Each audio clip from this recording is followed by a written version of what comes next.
Invitamos para este programa de 24 de diciembre, que será el último programa en el que esté en vivo con ustedes. Estaré tomando unos días de vacaciones para cerrar este 2025. Estará nuestro colega Manuel de Santiago.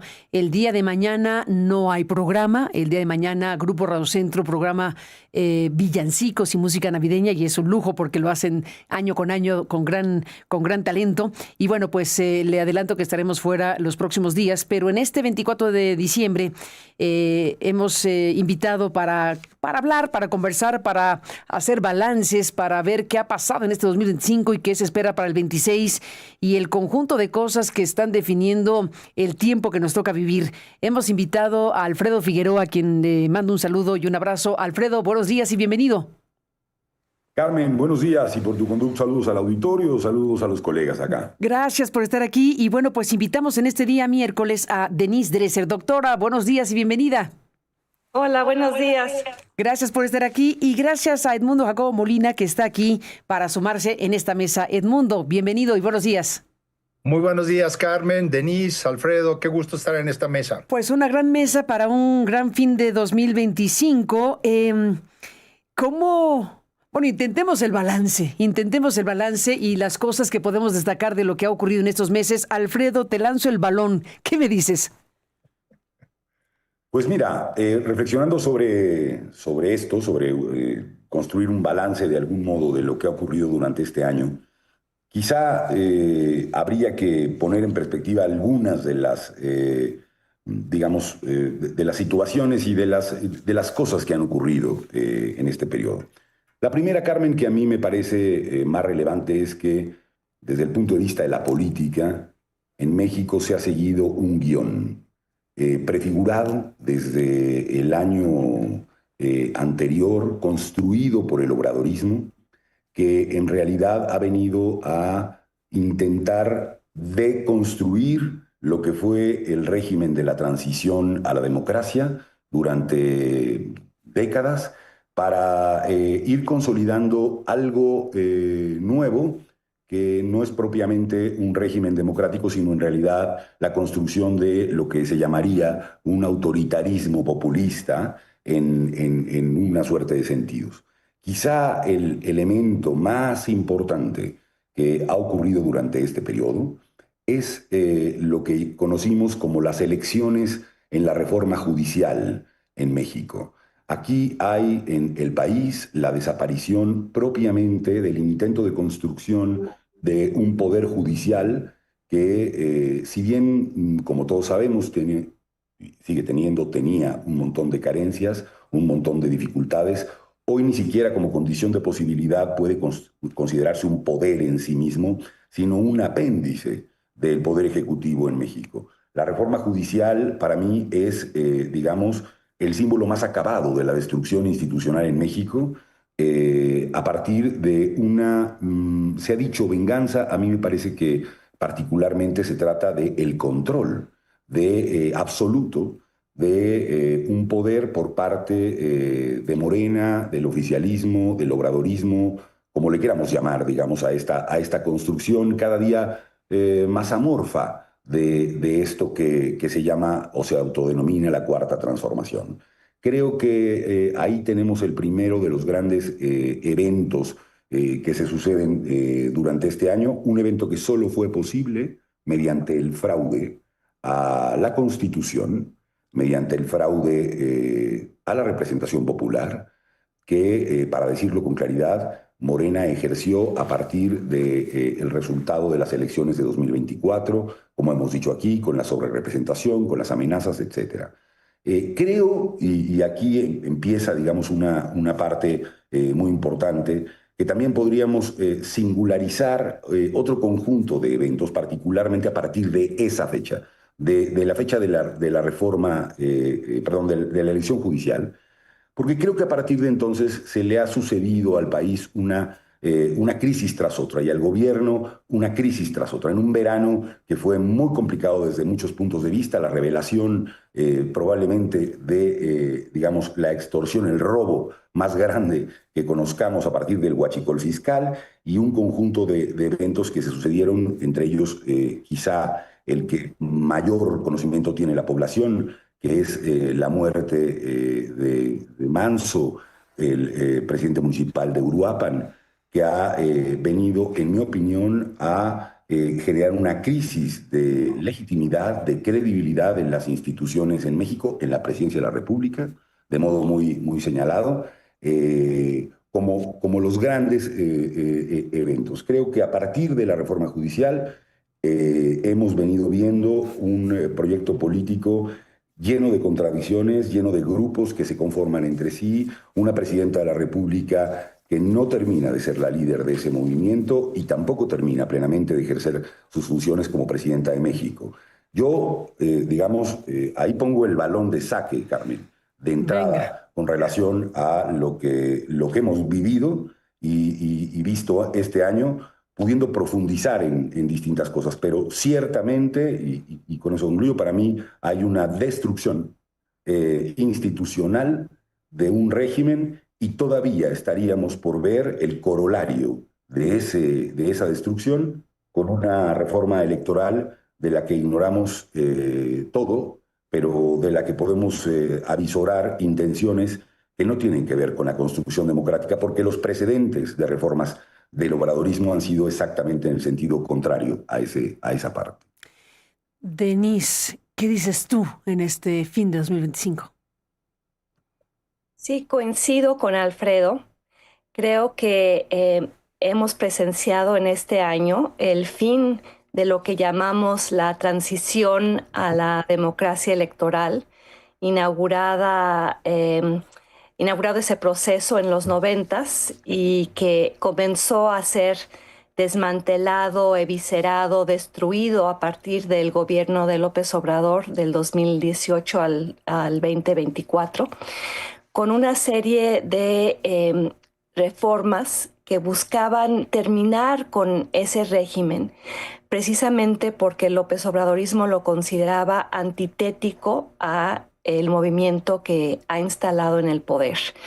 El régimen de la transición estaba basado en contrapesos incipientes, en descentralización, en profesionalización del servicio público, en un esfuerzo colectivo, deliberado por construir transparencia. Fue un régimen en muchos sentidos fallido, saboteado desde dentro por los propios partidos, pero que sí tuvo logros significativos, como los que ya mencioné, que durante muchos años se trataron de apuntalar en contra de la reacción, el rechazo de los poderes fácticos, de los propios partidos, de los presidentes que no querían perder poder, de una corrupción acendrada en la clase política mexicana. Y vemos ahora cómo llega el reemplazo. El reemplazo yo lo llamo, como ya lo he dicho en este programa, un régimen de autoritarismo competitivo, como lo han señalado Ziblatt y Levitsky en su famoso libro Cómo mueren las democracias. Y es un régimen nuevo, en contraste con el anterior, muy parecido en muchos sentidos al viejo PRI, a lo que vivimos y padecimos durante más de 71 años. Un régimen basado en la centralización del poder en la figura de la presidencia, en la eliminación del terreno de juego equitativo para la competencia electoral, y con una desinstitucionalización muy fuerte. En esto creo que no se parece al viejo régimen priista, que construyó instituciones, aunque después en muchos sentidos se dedicó a corromperlas o a debilitarlas desde dentro. Pero un régimen en el cual habrá lo estamos viendo, siguen las características formales de la democracia. Hay elecciones, hay prensa, permanece ahí el Poder Judicial, permanece ahí el Congreso, pero es una simulación de una democracia que en los hechos se ha vaciado, ha dejado de existir, lo mínimo que logramos construir durante 30 años. ¿Y por qué deja de existir? Porque ahora esas instituciones están colonizadas. Y como lo decía Alfredo, quizá la colonización más importante primero fue la del Congreso con la sobrerrepresentación, lograda a través de trampas y manipulaciones.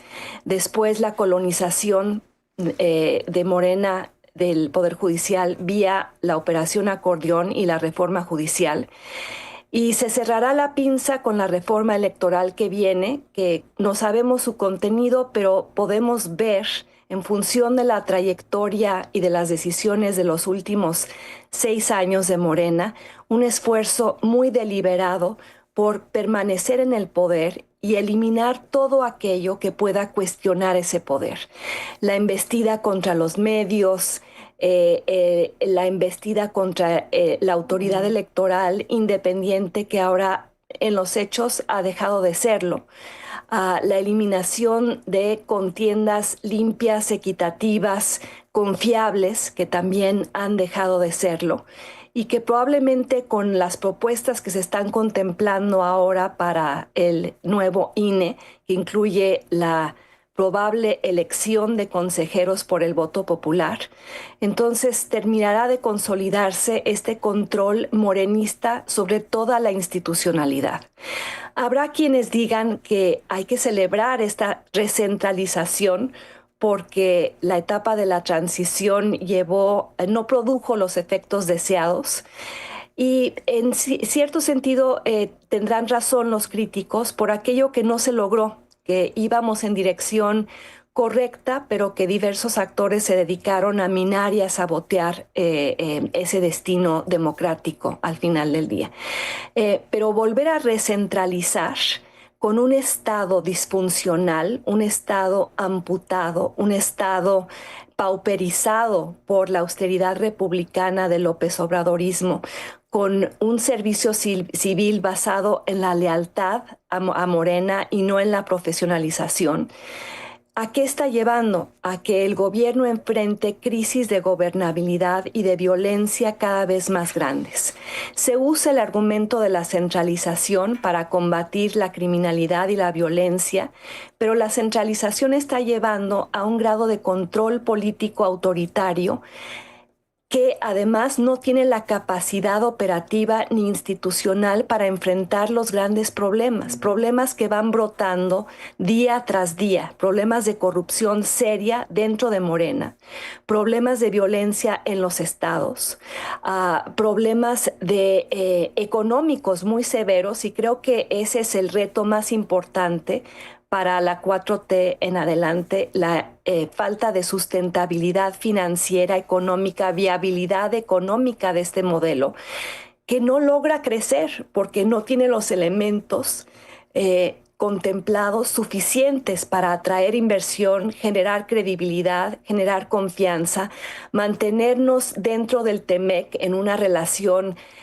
más o menos de equidad con Estados Unidos. Ahora que se avecinan las negociaciones, nos van a cobrar cada uno de esos retrocesos institucionales, cada una de esas imposiciones López Obradoristas y de Claudia Sheinbaum, que son contradictorias a nuestros compromisos internacionales. Cada uno de esos pasos del retroceso en términos de una economía más competitiva, más abierta, creo que nos van a pasar la factura, así como ya empieza el mundo a pasarle la factura a México en términos de la incapacidad del régimen de generar interés de la inversión extranjera en venir. La que ocurre, la que está, es simplemente el reciclaje de las utilidades.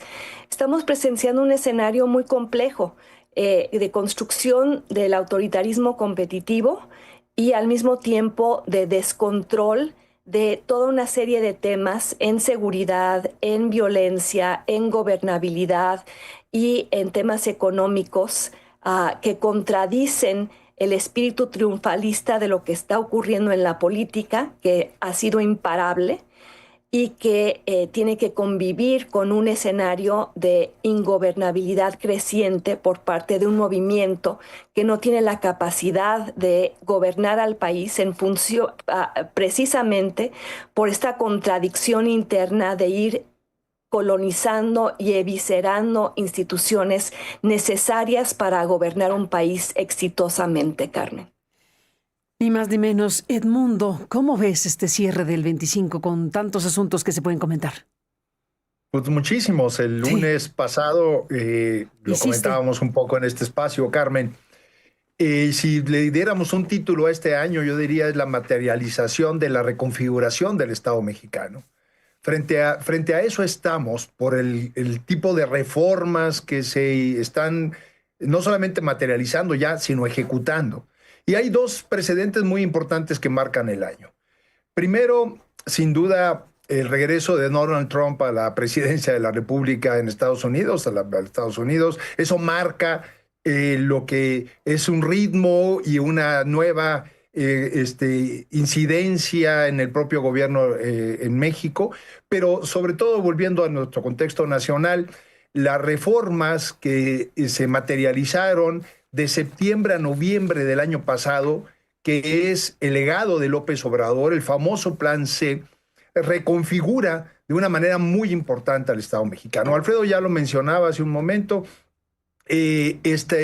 cómo el Tribunal Electoral, en una lectura inconstitucional, le da a la 4T una sobrerepresentación en el Congreso. En la Cámara de Diputados obtiene el 54% de los votos y tiene el 74% de las curules. De ninguna manera se puede entender esto en el espíritu de la propia transición democrática que se fue construyendo, como decía Denise, desde los años 80, 90. Pero con eso, la reforma al Poder Judicial y con ello un conjunto de reformas en diferentes materias, no solamente políticos, sociales, sino económicas, cuyas consecuencias aún no alcanzamos a ver. Ese es el precedente de apenas iniciado el 7º año de la llamada Cuarta Transformación, que así incluso lo asume como tal la actual presidenta de la República en la concentración del pasado 6 de diciembre en el Zócalo. No está festejando el primer año de su gobierno, sino el 7º año de la Cuarta Transformación. Y este legado de López Obrador, que ella se encarga con esta sobrerepresentación de materializarlo en reformas constitucionales y legales, es lo que marca la base para lo que hoy estamos viviendo en este año que termina en unos días más. Y lo que es, yo creo que muy relevante a resaltar es, obviamente, sobre esta base legal, las elecciones del Poder Judicial en junio pasado, en donde con el pretexto de mejorar la administración de la justicia, lo que hay detrás es realmente la cooptación del Poder Judicial, pero además no concluye ahí. Lo que es el trabajo de la 4T para la reconfiguración del Estado. Poco tiempo después tuvimos la reforma a la ley de amparo, por ejemplo, con lo cual la ciudadanía pierde una herramienta fundamental que proviene desde el siglo XIX para poder incluso defenderse contra arbitrariedades de autoridades a los diferentes niveles. Y para culminar el año, en los recientes días, tenemos una transición en la hoy Fiscalía General de la República, que pone en duda con toda claridad la autonomía e independencia que por muchos años se había procurado en el Ministerio Público Federal para garantizar justamente una pieza clave en la administración de justicia. Si no vemos estos y muchos otros elementos más que podríamos citar como una reconfiguración del Estado mexicano para volver a concentrar en el Ejecutivo Federal y controlar desde ahí el Congreso, controlar desde ahí el Poder Judicial y las diferentes herramientas del Estado, entre otras, por ejemplo, en el atropellado síntesis del año, olvidé mencionar algo muy importante, la desaparición prácticamente de los organismos autónomos o la disminución de los alcances y atribuciones de los mismos, la cooptación de las autoridades electorales, tanto la administrativa del Instituto Nacional Electoral como la jurisdiccional en el Tribunal Electoral, y que culmina con la elección incluso popular de ministros de la Corte, pero magistrados del Tribunal Electoral, que es un tribunal constitucional y en ese sentido la última palabra para dirimir las controversias en términos de procesos electorales. Esto configura, creo, lo deja ver con toda claridad cómo volvemos a una concentración del poder en el Ejecutivo Federal, desaparecen los contrapesos y el sueño, el legado de López Obrador se está materializando en el primer año de gobierno de la doctora Sheinbaum, y además lo proclama así como tal, ¿no? La continuidad de un proyecto para la redefinición de la sociedad mexicana. Frente a esto, creo que es ante lo que estamos. Este año es, insisto, desde mi punto de vista, la materialización de la reconfiguración del Estado, y podemos darles muchos subtítulos. ¿Qué pasó con la transición democrática? ¿Por qué tanta la fragilidad de las instituciones democráticas? ¿Qué pasa con el Estado de Derecho? Y sin duda hay que ver el contexto geopolítico en el cual estamos inmersos, que introduce una variable que hay que tomar en consideración para lo que viene en los próximos años como retos para la 4T. Creo que frente a eso estamos, Carmen. Frente a eso estamos. Les propongo, Denise, Alfredo, Jacobo, hacer un cierre de la conversación de esta mesa, pues pensando en lo que viene. A final de cuentas será un año complejo, 2026, en Estados Unidos, en México, el TEMEC, el asunto de las elecciones intermedias allá, la reforma electoral para México. En fin, tenemos un montón de cosas que están en el horizonte, y les propongo, Edmundo, para cerrar, si quieres, tú que eres experto, bueno, aquí hay dos expertos especialmente en materia electoral que han trabajado buenos años de su vida en el tema electoral, pero me gustaría, si te parece, Edmundo, ¿con qué cerrarías con la perspectiva de lo que viene en el año que entra? Bueno, en lo que tiene que ver en la materia político-electoral, sin duda, habrá que conocer ahora sí cuál es la propuesta que viene de la Presidencia de la República para una reforma electoral en México.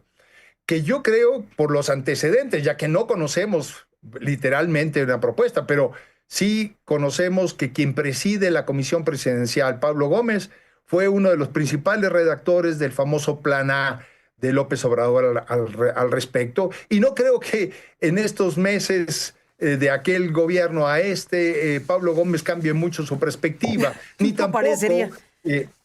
tampoco López Obrador dejará de insistir, porque sigue estando detrás de todo esto, y ahora en su reciente aparición otra vez al ruedo público, a la escena pública, con la publicación de su nuevo libro, creo que sin duda está detrás de lo que puede ser la iniciativa presidencial de una reforma electoral, que creo que no son buenas noticias. Creo que estaríamos frente a una reforma regresiva que va a poner en jaque la representación de la diversidad, de la pluralidad de la sociedad mexicana, va a empobrecer la deliberación en el Congreso, y además, sobre pretexto de ahorros, va a poner en duda la equidad de la contienda para los procesos electorales. Creo que estaríamos enfrentando incluso también la debilidad en la propia organización de los procesos electorales, al desaparecer los institutos electorales en los estados, buscar concentrar toda la operación de organización de elecciones en el Instituto Nacional Electoral, y además la resolución jurisdiccional solamente en un solo tribunal de carácter nacional, desapareciendo los tribunales electorales en los estados.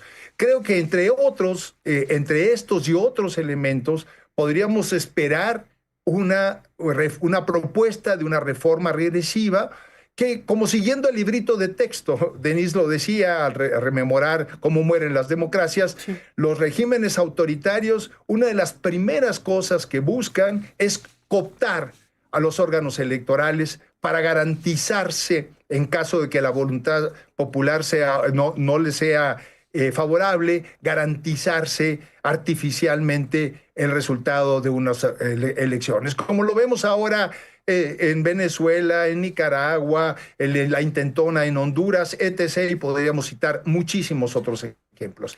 Lamentablemente creo, y tú lo decías el lunes pasado, parece una figura muy, muy fuerte, pero a lo mejor estamos frente a los últimos clavos de un ataúd de la democracia, y además, lamentablemente, frente a una oposición muy débil o desdibujada frente a todo este conjunto de acontecimientos, que no ha sido capaz de jugar su papel de oposición para frenar, y parecería no salir del pasmo de las elecciones del 2024.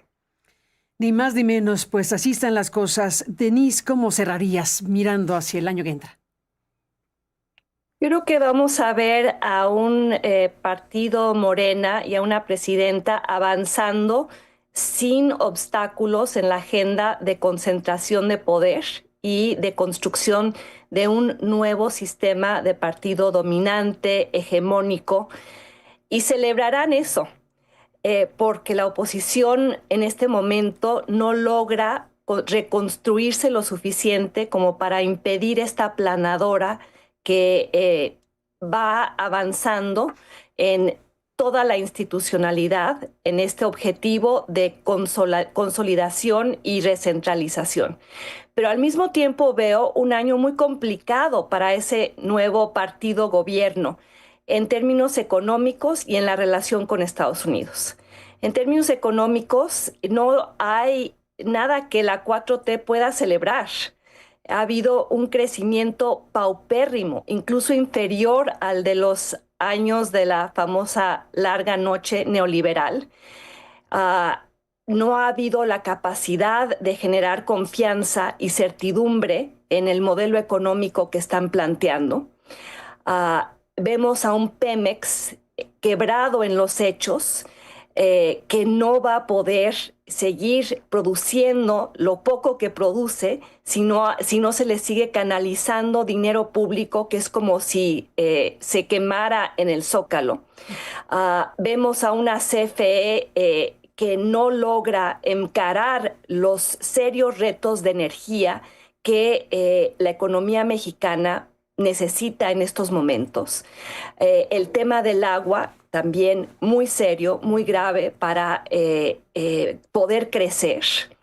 Y en la relación con Estados Unidos, cada vez más presiones por parte de Trump, que aunque enfrenta un escenario doméstico complicado por la pérdida de popularidad que ha venido enfrentando, se está comportando de manera cada vez más agresiva con los países de América Latina. Lo estamos viendo con Venezuela, lo estamos viendo con Cuba, y veo que Claudia Sheinbaum, con tal de salvar el TEMEC, que es lo único que mantiene a la economía mexicana con alfileres en estos momentos, está dispuesta a hacer toda una serie de concesiones en materia de política exterior y colaboración en el combate al crimen organizado y al huachicol y al fentanilo, que incluyen, cada día se anuncia mayor injerencia estadounidense en la política de seguridad mexicana.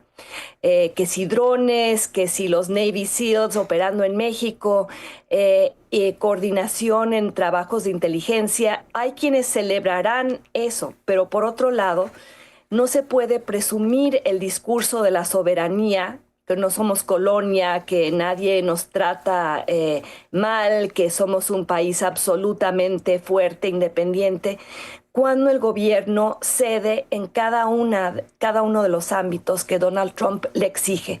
Y creo que vamos a ver muchas más concesiones en el año por venir. Entonces, políticamente, la 4T avanza sin obstáculos, económicamente un escenario cada vez más complicado y precario, y vis-a-vis Donald Trump, pues un escenario de subyugación creciente. Así cerraría yo las perspectivas para el 2025, Carmen, para el 2026. Exactamente. Perspectivas 2026. Alfredo Figueroa, ¿cómo cierras la mesa? ¿Qué estás viendo en el horizonte? Bueno, a ver, algunos contrastes con mis colegas. Ya sé que no hay otra vuelta, pero digo algunas cosas. La primera es... Venga. Creo que hay una gran pregunta que dejaba Edmundo aquí en la mesa que merecería una mesa entera para discutirlo, que es qué fue exactamente el régimen de la transición. Creo que hablamos de muchos modos de eso. ¿Qué pasó durante ese periodo? ¿Cómo el deterioro no arranca en el 18? El deterioro arranca mucho antes del 18. Claro, ahí empieza expresa y abiertamente un proceso de desmontar aquello, un poco como lo decía Denise. Pero yo, a diferencia un poco de los colegas, yo no veo a una 4T, un obradorismo boyante desde el punto de vista político tampoco. Y creo que ahí hay distinciones muy importantes que hacer en relación a lo que va a ocurrir. Yo realmente advierto que hay una crisis importante en ese proyecto desde el punto de vista político, y uno puede situar el análisis desde el punto de vista un poco como lo hacen los colegas, dicen, de una oposición desdibujada. Yo no hablo solo del sistema de partidos. Yo lo que creo es que en este país hay una oposición social abiertamente muy molesta con las cosas que están ocurriendo en el país en muchos sentidos, regiones y territorios completamente copados por el crimen organizado, un hartazgo muy importante, como no habíamos visto, y esto yo insistiré en esto y veremos cosas muy importantes el próximo año, de un desmoronamiento de, digamos, la popularidad tanto de la presidenta como del expresidente, como de su partido. Yo ahí advierto cosas que veo venir desde el punto de vista político que van a tener que ser muy relevantes. Y la otra es, yo sí pienso que en este país las oposiciones, esas, las sociales y las políticas, etcétera, están reconfigurando cosas dentro de sí de cara a lo que serán las elecciones de 2027. Creo que ahí viene, digamos, la prueba importante. Creo que esa crisis no ha pasado inadvertida desde el punto de vista, digamos, del análisis de lo que está pasando, y será muy relevante, y aquí sí comparto claramente con los colegas la idea de el fenómeno Trump y lo que Denise ha venido insistiendo, que es el tema de decir, es que no crecemos económicamente, ¿no?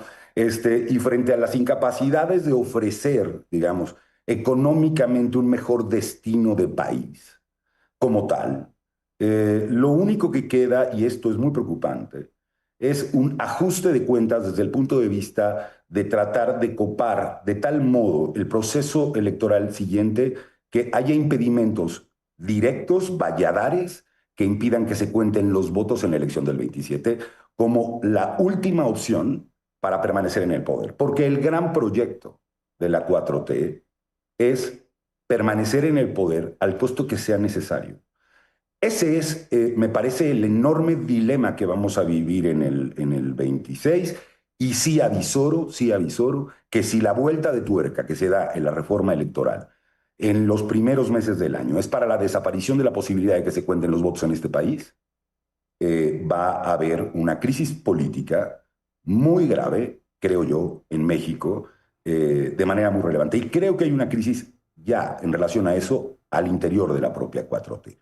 Entre otras cosas, les mando abrazos y saludos a los colegas, a ti, Carmen, y desde luego al auditorio. Que venga un año mejor. Oigan, después de todo lo que dijeron, está difícil, pero No. A ver, venga, Denise, defendamos el año. ¿Qué va a pasar? Pongamos un tinte de esperanza, un algo. Dime algo, Denise. Sí, quiero responderle rápidamente a Alfredo. No es que yo vea una 4T boyante, lo que sí veo es una 4T que es una aplanadora y que avanza sin obstáculos precisamente por la debilidad de la oposición partidista. Estoy totalmente de acuerdo contigo en que la insatisfacción crece a lo largo del país, la insatisfacción social y la incapacidad de Morena de lidiar con problemas de gobernabilidad en numerosos estados. Entonces sí quisiera matizar ese punto. Pero precisamente porque esa insatisfacción social, la única manera que tiene de expresarse que cuente en términos de cambiar la dinámica en el poder es por la vía electoral, van a tratar de cerrar esa vía electoral para que la insatisfacción simplemente se mantenga a ras de suelo y no pueda procesarse por la vía de las urnas. Por eso es tan importante para la 4T la reforma electoral que vaya cerrando la posibilidad de que la oposición pueda competir en condiciones de igualdad y aprovechar este momento para imponerse también en el ámbito electoral, sabiendo que así entonces cierra las compuertas para cualquier manifestación de insatisfacción que se dé por la vía electoral, Alfredo. Y finalmente, para cerrar el año con un espíritu no de depresión o desilusión o tristeza. Creo que va a ser un año de mucho trabajo para los demócratas en México, y me refiero a los demócratas con D chica, para quienes todavía creemos en los contrapesos, en la libertad de expresión, en la prensa libre, en la sociedad civil robusta, en la democracia como aspiración para el país. Ante lo que presenta la 4T como proyecto, creo que va a hacer más falta que nunca una ciudadanía activa, exigente, persistente, insatisfecha, que esté tomando las calles constantemente y que trate de ver cómo impide que este agandalle institucional y político de la 4T ocurra sin costos. Edmundo, Jacobo, antes de que nos vayamos.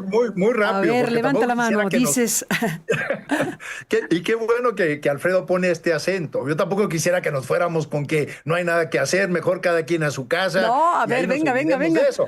Eso es lo que nos decían en los años 70, cuando también parecía que el priismo era una aplanadora invencible. Lo era, sí. Y pasó. Pero había que hacer. Pero tenía sus debilidades y la manifestación social empezó a crecer por fuera de las instituciones. De ahí la propuesta de reforma del 77 a Reyes Heroles para abrir el sistema. No veo en la 4T una cabeza de Estado con esa visión que tuvieron los priistas desde finales de los 70s.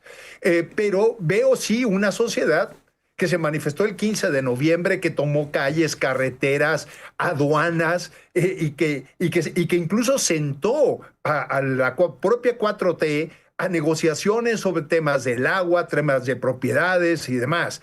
Y veo una sociedad que, a pesar de los programas sociales y esta penetración de la narrativa de la 4T, está viviendo cuestiones muy lamentables en su seguridad, en la seguridad de sus familias, en el tema de salud, en el tema de una serie de carencias que no se resuelven con la transferencia líquida de recursos a los bolsillos de las personas, cuando las instituciones que deben garantizar los servicios básicos a la sociedad se están deteriorando.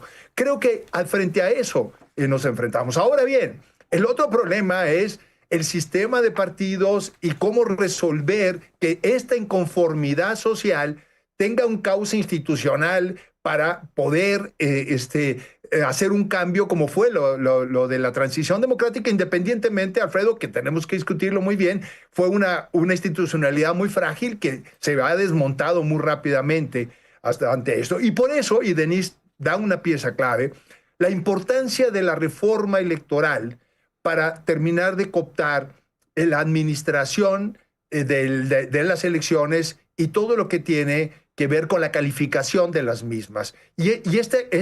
Así vamos a empezar el año. Si no ponemos el acento en la presión social de la reforma electoral, que parece una cosa muy abstracta, pero que se materializa en poder alterar la voluntad ciudadana en las urnas. Ese es el arranque de una agenda muy importante. Y cerraría diciendo, tenemos mucho que hacer, ¿sí? Yo también compro esta idea de que los demócratas, que creo que hay muchos en México, tenemos mucho que hacer alrededor de esto, y no solamente manifestando nuestra opinión, sino organizándonos para recuperar la institucionalidad democrática. Ahí está la incidencia de lo que viene. Y el contexto geopolítico, que llevaría a otro programa, creo que también hay que tomarlo en cuenta, porque ahí está una de las fragilidades que tiene enfrente la 4T. Además, que coincido, no puede hablarse más que de una mediocridad económica con un crecimiento tendiente a cero o menos cero. Alfredo, ¿cómo cierras? Bueno, celebrando la última ronda que nos diste. Al final, se pudo. Al final, no quiero entrar en demasiada polémica más, porque seguro nos vamos a una cuarta, no tengo duda de eso. Pero lo que digo es... O quinta, sexta. Es una cosa que yo estoy viendo y que creo que es importante. A ver, a veces hablamos de la oposición y yo no sé exactamente en qué pensamos. En la oposición de los partidos, me refiero. Yo no sé exactamente en qué pensamos. Yo no veo, por ejemplo, lo digo con claridad, después de cómo he visto lo que pasó con MC durante los últimos meses, que eso sea una oposición, por ejemplo. O sea, para arrancar la discusión de otra mesa probable que tendríamos que hacer sobre el tema del sistema de partidos. Pero lo que yo alerto es que la elección del 2027, que empieza, lo digo ya, el 26, porque esto va a ser el adelantamiento de todo el mundo, es una elección con una lógica local muy relevante.